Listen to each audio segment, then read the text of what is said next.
You ever find yourself driving through nowhere at 2 a.m., where even the GPS seems to shrug and lose signal? That's where I was. A stretch of interstate cutting through a sea of black.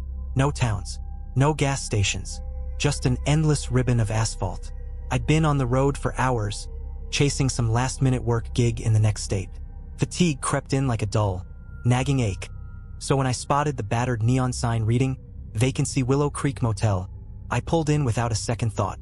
The building was a relic from the 60s.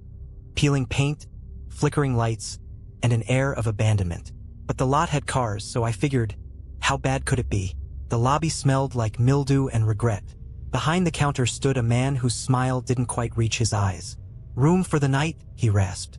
"Yeah, just one," I said, trying to ignore the feeling that I'd walked into a trap. He slid a rusty key across the counter. "Room 6. As I left, I caught him staring. Not at me, but past me, like something over my shoulder had caught his attention. When I turned, there was nothing there. The room was basic. Queen bed, buzzing TV, and a bathroom that had seen better decades. Exhaustion beat paranoia, and I collapsed onto the creaky mattress. Sleep didn't come easy, though. The walls were paper-thin, and from the room next door came the muffled sound of humming.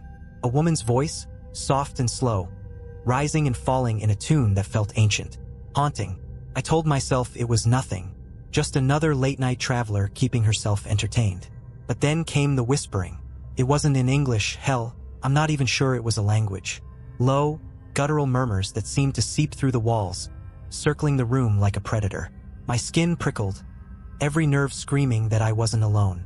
When I finally mustered the courage to move, I grabbed my phone to call the front desk. No signal, of course. A heavy knock shattered the silence. "Who's there?" I croaked, my voice barely above a whisper. No answer. Another knock, heavier this time, like someone using their whole body to shake the door. Heart pounding, I edged toward the peephole. Outside stood a man, backlit by the faint glow of the parking lot lights.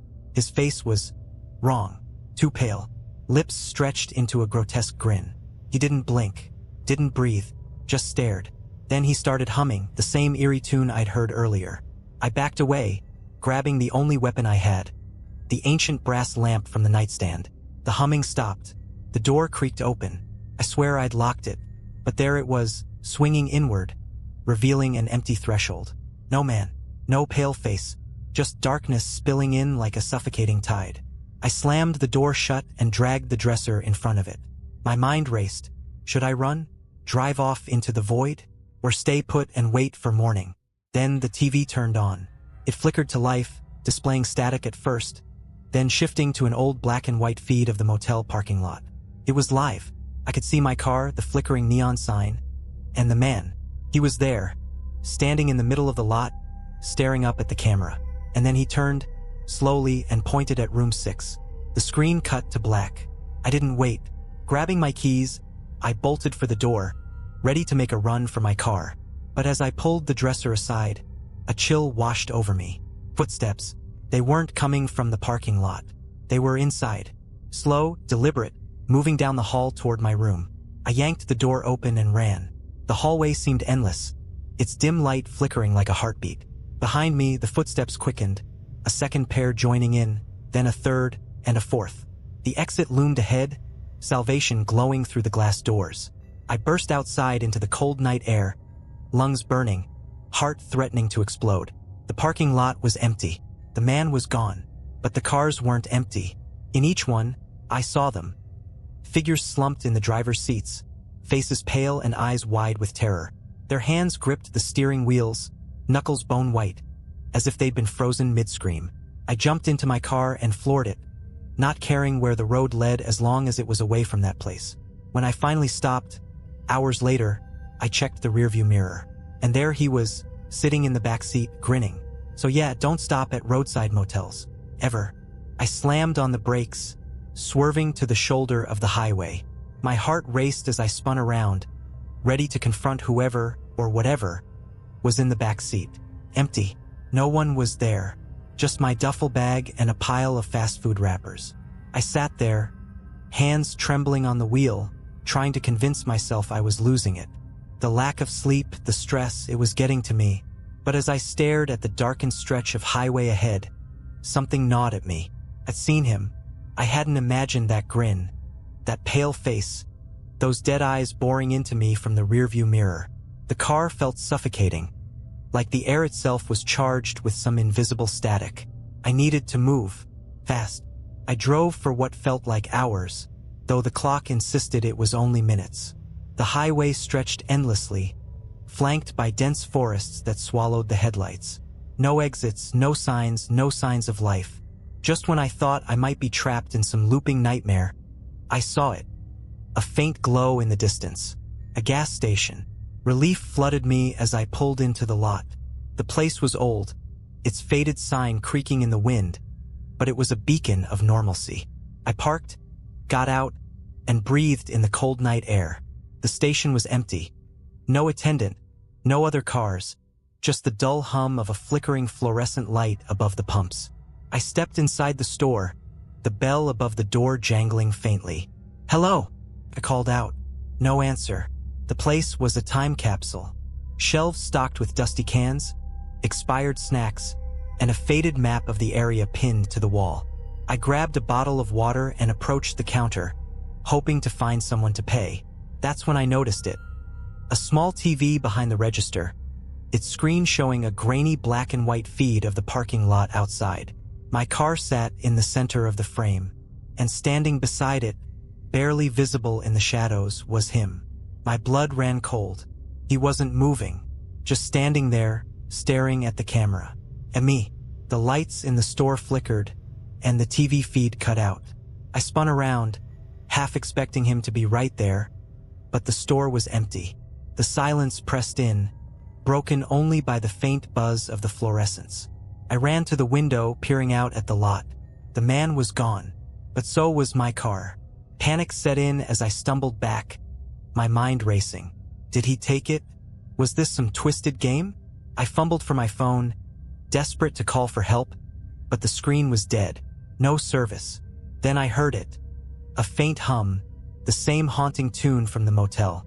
It was coming from outside. I edged toward the door, every instinct screaming at me to stay put. But I had to know. Slowly, I pushed it open and stepped into the night. The hum grew louder, swirling around me like a living thing. I turned in every direction, searching for the source, but the lot was empty. And then I saw it. In the distance, just beyond the gas station's flickering lights, stood a figure. It wasn't the man. It was me, or something that looked like me. It mimicked my posture, my movements, even the way I clutched the bottle of water. But its face, it was wrong. The eyes were too wide, the smile too sharp, stretched into something that barely resembled human. It raised a hand, mimicking the way I'd reached for the door just moments ago. I froze, unable to breathe, as it slowly stepped closer. Behind me, the bell above the door jingled. I turned, expecting to see another customer, maybe even the attendant finally showing up. Instead, I saw myself walk in. This one was different. Its face was blank, featureless, a smooth expanse of skin where eyes and a mouth should have been. The first doppelganger outside began to laugh, a hollow, distorted sound that echoed through the lot. The one inside tilted its head, as if curious, before taking a step toward me. I stumbled back, my legs barely cooperating as I turned and ran into the darkness. The forest swallowed me whole. Branches clawed at my skin. Roots threatened to trip me with every step, but I didn't stop. The laughter followed, growing louder, closer, until it felt like it was inside my head. When I finally burst into a clearing, I collapsed, gasping for air. The silence was deafening, the absence of pursuit almost more terrifying than the chase itself. I looked up, and my heart sank. There, in the middle of the clearing, was the Willow Creek Motel. The neon sign buzzed faintly, casting an eerie glow over the cracked pavement. I'm still here. I don't know how long it's been, hours, days? The clocks don't work, and every attempt to leave brings me back to this cursed place. Room 6 is waiting. The door is open now, its dark interior beckoning. I can hear the humming again, growing louder. It's not coming from the motel anymore. It's coming from me. I don't know how long I sat there, staring at the open door to room 6. Every rational part of me screamed to stay away, but something deeper, something primal was drawing me in. The humming vibrated in my chest now, a sound that wasn't just audible but alive, threading itself into my bones. I stood up, legs shaking, and stepped toward the room. My body moved on autopilot, my mind screaming at it to stop. As I crossed the threshold, the air grew heavier, thick with an energy that made every breath a struggle. The room looked the same, dingy walls, buzzing TV, threadbare carpet, but something was off. The shadows were too deep, stretching unnaturally toward the corners. The buzzing from the TV wasn't static anymore. It was whispering. The screen showed the parking lot again, but it wasn't empty. Figures shuffled in and out of the frame, their movements jerky and unnatural, like marionettes on tangled strings. I squinted, trying to make sense of the distorted shapes. Then the camera panned, and my stomach dropped. It was me. Not just one of me, there were dozens. Hundreds. They filled the screen, all moving in unison, their faces twisted into grotesque parodies of my own. The whispers grew louder, words I couldn't understand layering over one another in a chaotic symphony. I backed away, only to stumble over something on the floor. A mirror. It was an old, tarnished thing, its frame ornate but warped, like it had been melted and reshaped. I stared at my reflection, and my reflection stared back. Then it blinked. I didn't. Before I could react, it reached out, pressing its hand against the glass. The surface rippled like water, and I felt a cold, wet sensation on my own hand. "Let me in," it said, its voice layered and wrong, like multiple people speaking at once. I scrambled back, my head spinning. The reflection didn't follow. It just stood there, watching, its grin widening until it stretched ear to ear. The room shifted around me, the walls twisting and stretching like a living thing. The door slammed shut, the sound reverberating through the air like a gunshot. And then I wasn't alone.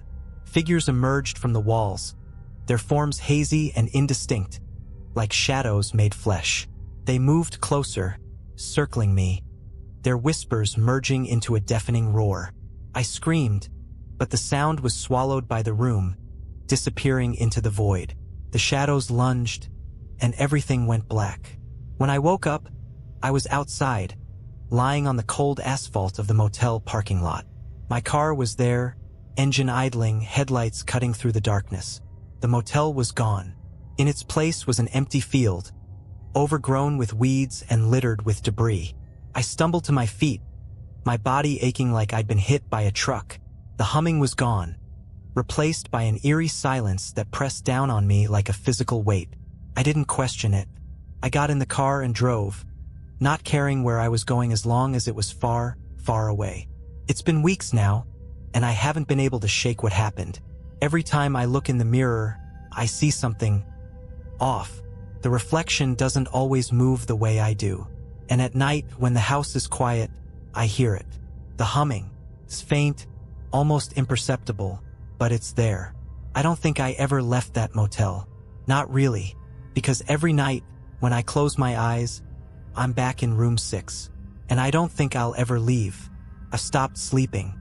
Every time I try, I wake up in that room. The details are sharper now, more vivid. The flickering TV, the mirror on the floor, the whispers. They've become clearer, louder. The worst part? I don't think it's a dream. Last night, when I woke up in room 6, there was someone else there. They were sitting on the edge of the bed, back turned to me, their silhouette illuminated by the glow of the TV. I froze, every instinct telling me to stay still, to stay silent. But the figure tilted its head, as if it heard my thoughts. "You can't keep running," it said. The voice was mine. I jolted awake, this time for real, in my bed, drenched in sweat. But something was different. The air in my room felt wrong, heavy and stale, like the motel. I looked at my bedside table, and my stomach flipped. The tarnished mirror from room 6 was there, leaning against my lamp. I didn't touch it, couldn't. I shoved it under the bed and tried to convince myself it wasn't real, that I'd imagined it, or worse, that someone had broken into my house as some sick prank. But the scratches on my bedroom floor, the faint humming I could now hear in my walls, none of it felt like a prank. I went to work the next day, trying to lose myself in the monotony of spreadsheets and emails. But it followed me, the reflection. Every time I passed a window, a shiny surface, even a puddle, I'd catch glimpses of it, my reflection, just a second too slow, watching me. By the time I got home, I was shaking. My front door was ajar. I should have called the police, but something inside me already knew it was pointless. The mirror was back on my bedside table, and this time it wasn't empty. The glass shimmered, a swirling, black void that seemed to pulse like a heartbeat. And inside, I saw them. The figures from the motel, their twisted faces pressed against the glass, clawing, desperate. And behind them, the man, that grin. He raised a hand, pressing it to the glass like before. The surface rippled, and I stumbled back, feeling an icy hand brush against my arm. "You let us in," he whispered. I ran out of my house, into my car, and drove. I didn't know where I was going, just that I couldn't stay there.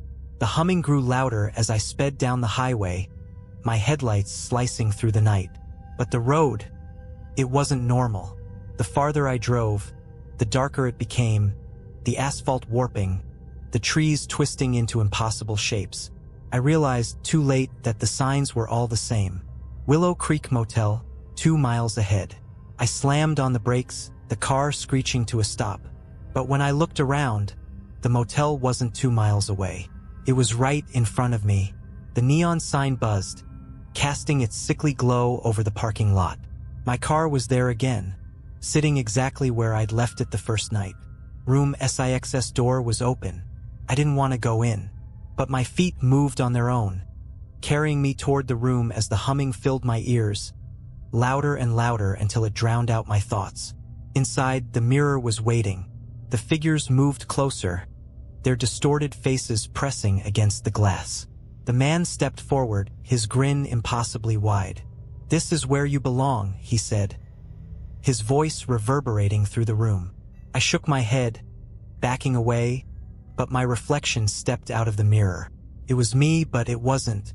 Its movements were stiff, mechanical, its eyes filled with the same void as the man's. It reached for me, its cold fingers closing around my wrist. "Let go!" I screamed, but it pulled me closer, its face inches from mine. "You can't escape," it whispered. "You're one of us now." The last thing I remember is the mirror shattering, the sound echoing through my skull as I fell into darkness. When I woke up, I was in my car, parked in front of my house. The mirror was gone, and the motel, it's like it never existed. But every now and then, I catch a glimpse of it in the distance, on lonely highways, in the reflection of a shop window.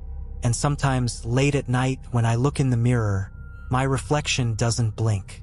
If you ever see the Willow Creek Motel, do yourself a favor. Keep driving. Don't stop, because if you do, you won't ever really leave. I've tried everything to move on. Therapy, leaving town, even burning my own reflection, breaking every mirror in my house like a lunatic. But none of it works. The motel still finds me. I changed jobs, cut off friends, stopped driving altogether. But it doesn't matter. It's in the places where no one's watching. Dark alleys, quiet moments, the seconds before sleep when you're at your most vulnerable. It's waiting. The other night, I thought I was finally free. I hadn't seen it, heard it, or felt that suffocating weight in weeks. For the first time, I let myself believe it was over. That's when the humming came back. This time, it wasn't faint. It wasn't creeping through walls or whispering from the edges of my mind. It was loud. It started in my living room, a single vibrating note, shaking the air like a pressure wave. Then it spread, filling the house, pressing against my chest like a vice. I grabbed my phone, fumbling to call someone, anyone, but the screen flickered and died in my hands. The lights went out next, and then I heard it. Footsteps, slow, deliberate, impossibly loud against the silence. They started in the hallway, moving toward my bedroom door. I backed away, grabbing the only weapon I could find, a fireplace poker I'd kept since the first night this all began. My hands trembled as the door creaked open. There was no one there, but the humming. It was inside me now, vibrating through my skull, drowning out every rational thought. And when I turned around, I saw it. The mirror was back. It hung on the wall where my TV used to be, its tarnished frame gleaming in the darkness. The glass shimmered, showing not my reflection, but the motel parking lot. Room 6's door stood open, waiting. I don't know why, but I stepped closer. The poker fell from my hands, clattering to the floor as the room seemed to stretch, pulling me toward the mirror. And then I was through. I found myself standing in the parking lot, the night air thick and suffocating. The neon sign buzzed overhead, casting the lot in a sickly glow. This time, there were no other cars, just mine. The humming stopped abruptly, replaced by a deafening silence that pressed against my ears. I turned toward room 6, and there he was, the man. His grin stretched impossibly wide, his pale face glowing faintly in the neon light. "You're late," he said, his voice echoing like 1,000 whispers. Couldn't move, couldn't speak. My body felt rooted to the ground as he stepped closer, his movements fluid and unnatural, like a puppet on invisible strings. "You can't run anymore," he continued, his grin never faltering. "You've seen too much. Now it's your turn." "My turn for what?" I finally managed to choke out. He didn't answer. Instead, he pointed toward the door of room 6. Inside, I saw them, the figures, the twisted versions of myself, standing in a perfect circle around the shattered mirror. And in the center of the mirror, the void pulsed, growing larger, brighter. I tried to run, but my legs wouldn't obey. The ground beneath me felt like quicksand, pulling me toward the door. As I crossed the threshold, the figures turned in unison, their empty eyes locking onto mine. "Welcome home," they said in my voice, their tones hollow and lifeless. The void consumed me. When I woke up, I was in my car again, parked in front of my house. But something's wrong. The reflection in the rearview mirror isn't mine. It's him. He's smiling. And tonight, when I glanced at my bathroom mirror, the glass rippled, and I saw room 6 waiting for me. This time, I don't think I'll be able to leave, because I'm not sure there's anything left of me to leave. If you see the motel, keep driving. And whatever you do, don't look in the mirrors. I don't think I'm writing this for anyone but myself, to remind me of who I was, who I am, before I disappear completely. The changes started slow. First, it was little things. I'd catch myself saying something I didn't mean to say, words spilling out in a voice that didn't quite sound like mine. Or I'd find objects in my house that I didn't recognize. An old pair of boots, a half-empty pack of cigarettes, even though I don't smoke. Then it got worse. Last night, I woke up standing in front of the bathroom mirror. My reflection stared back at me, wide-eyed and panicked, but it wasn't moving. I tried to lift my hand, to touch the glass, but my reflection didn't follow. Instead, it smiled. And when I looked down, my hand wasn't touching the sink. It was gripping the mirror, fingers sinking into its surface like water. I pulled back with all my strength, stumbling into the wall behind me. The mirror rippled, then stilled, but my reflection stayed there, watching, its grin slowly fading. I don't think I'm in control anymore. This morning, I woke up to find my car parked in the driveway, but I don't remember driving it. The passenger seat was covered in dirt and leaves, like I'd been somewhere deep in the woods. There were scratches on my arms, claw marks that I can't explain. And the worst part? My phone had a new photo in its gallery. It was a picture of room 6. The door was open, and the man was standing there, his grin impossibly wide, holding up a sign that read, "Almost time. I've stopped going to work. Stopped talking to friends." Every time I try to call someone, the call drops, and the humming comes through the line instead. It's inside the house now. I can hear it behind the walls, in the pipes, in the air vents. At night, I see shadows moving in the corners of my vision, even when the lights are on. And the mirror isn't just in my bathroom anymore. There's one in the hallway now, and another in the living room. I didn't put them there. Every time I pass one, I see something different. Not just my reflection, other places. The parking lot, the motel hallway, even glimpses of other people. Last night, I saw a man standing in his kitchen, staring into a mirror that wasn't there before. He looked terrified. Then I realized he was staring at me. I don't think I'm the only one. The motel is spreading. The mirrors are like doorways, pulling people in one by one. I've seen them, the others who've been taken. They're in the mirrors now, their faces warped, their eyes hollow. Some of them scream, pounding on the glass, begging to be let out. But most of them just watch, their mouths twisted into the same grin as the man. I'm running out of time.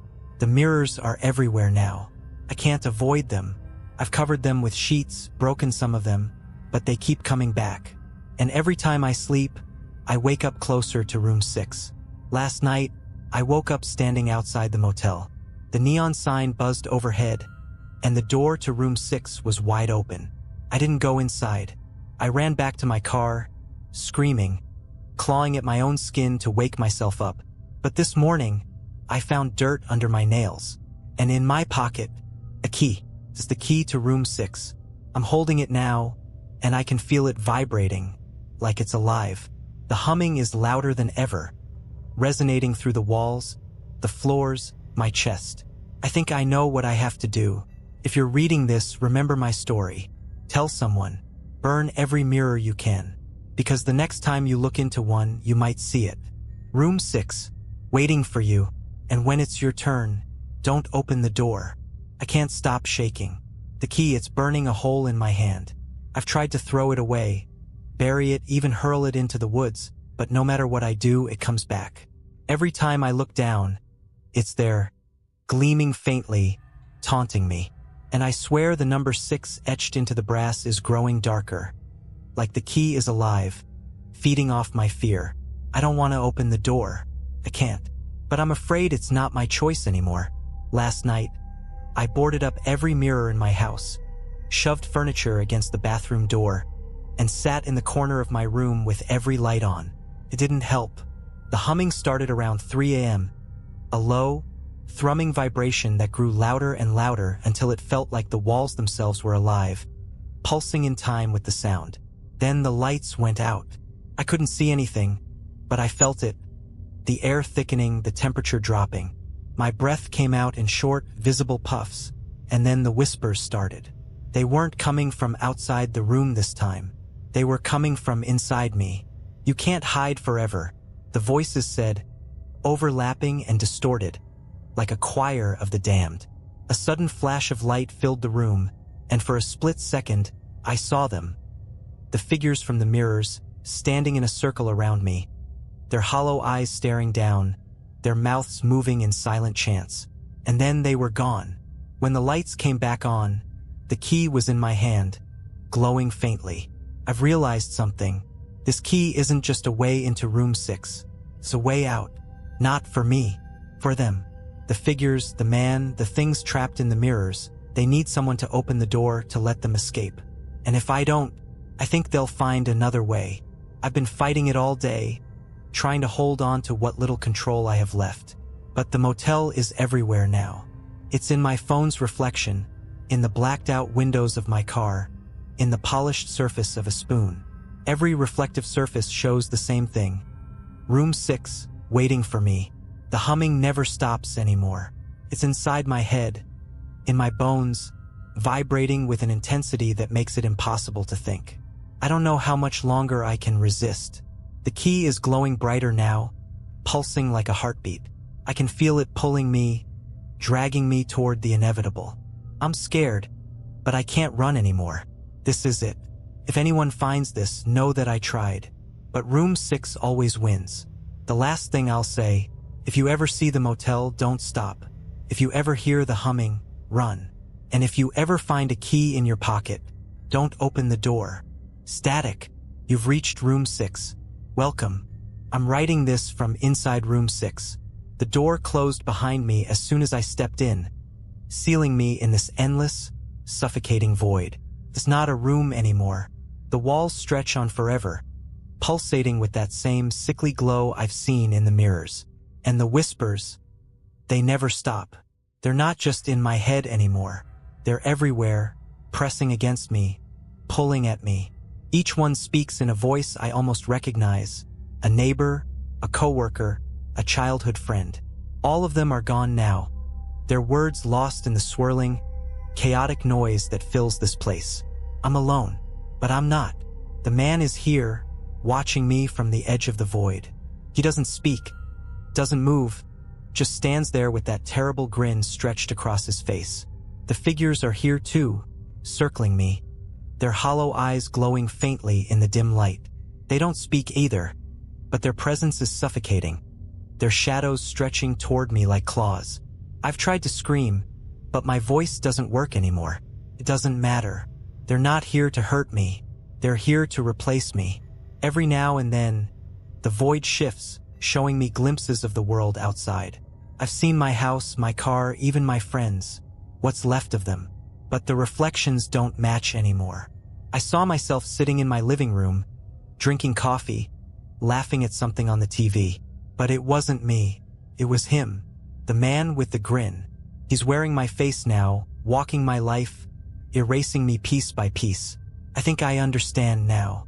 Room 6 isn't a place. It's a doorway, a gateway to something much bigger, much darker than I could have ever imagined. The man, the figures, the whispers, they're not just trapped here. They're part of it, part of whatever this place is. And now, so am I. The whispers are louder now, almost deafening. The figures are closer, their shadows wrapping around me like chains. I can feel myself slipping away, my thoughts unraveling, my memories fading into the void. I don't know how much longer I'll last, but if anyone finds this, please burn every mirror, smash every reflection, and whatever you do, don't open the door. But it wasn't the end. Not for me. When I thought the void would swallow me whole, something shifted. The man stepped forward, his grin wider than ever, his hollow eyes locking onto mine. Behind him, the figures stood still, their shadows pulsing in rhythm with the humming. The air grew heavy, pressing down on my chest until I thought I'd suffocate. Then he spoke. "You're not done yet," he said. His voice layered, distorted, impossibly ancient. "You opened the door. Now you must keep it open." Before I could respond, the ground beneath me cracked, splitting open into a chasm of blinding light. I felt myself falling, tumbling into the abyss, my screams lost in the roar of the void. When I landed, I wasn't in the motel anymore. I was back in my car. The engine was running, the headlights slicing through the darkness of an empty highway. My hands gripped the steering wheel, trembling as I tried to make sense of what had just happened. But it wasn't over. The radio crackled to life, the static warping into that familiar, haunting hum. And then, faintly, I heard his voice. "You're part of the story now. Pass it on." I don't know how long I drove or where I was going. The highway stretched endlessly, the night pressing in from all sides. But the signs were everywhere. Reflections in puddles that showed room 6 instead of the sky. Broken mirrors littering the roadside, their shards glinting like malevolent eyes. And then there were the others. I passed them on the road, cars with headlights that flickered erratically, drivers staring straight ahead with vacant, hollow eyes. I knew they'd been to the motel too, and now, like me, they were running. But running doesn't matter. The motel finds you no matter where you go. It's not just a place. It's a parasite, feeding on fear, on despair. And now I'm part of it. If you're reading this, you've already heard the humming. Maybe you caught it in the static of your TV, or in the faint buzz of a fluorescent light. Maybe you've seen the signs, the reflections that don't quite match, the figures at the edge of your vision. If that's the case, it's too late. The door is open now, and it's waiting for you. I don't know how much longer I can fight it. The man's voice is louder now, echoing in my head, telling me to pull over, to stop, to find someone else and pass the curse on. But I won't. Not yet. Because I know what happens when you open the door, and I wouldn't wish that on anyone. So if you see the Willow Creek Motel, keep driving, and whatever you do, don't look in the mirrors. I don't know how I got back to my house. One moment, I was on that endless highway. The neon glow of the motel burned into the horizon. The next, I was here, in my driveway, staring at the reflection of my face in the car's window. Only it wasn't my face. It smiled before I did, teeth too sharp, eyes too hollow. When I blinked, the reflection blinked late, just a beat behind me, enough to make my stomach twist. I stumbled out of the car, leaving the engine running, and bolted for the front door. Inside, everything looked normal. Too normal. The house was unnervingly quiet, like the space itself was holding its breath. I checked every room, flipped every light switch. Nothing out of place, until I reached the bathroom. The mirror was back. No sheets, no cracks, just a perfectly polished surface, reflecting the dim light of the bathroom. But the reflection wasn't mine. It was room 6. I saw the peeling wallpaper, the buzzing TV, the shadows that shouldn't have been there. And in the corner of the frame, barely visible, stood the man. He wasn't moving, just standing there, his grin stretched wider than ever, his pale face glowing faintly in the static of the screen behind him. And then he raised his hand. He waved. The lights flickered, and for a moment, the entire house felt like it shifted, like reality itself had bent. When the lights steadied, I wasn't alone anymore. The humming started, low and rhythmic, vibrating through the walls. I turned, and in the reflection of the mirror, the figures appeared. Dozens of them, twisted versions of me, their hollow eyes staring, their mouths moving in silent chants.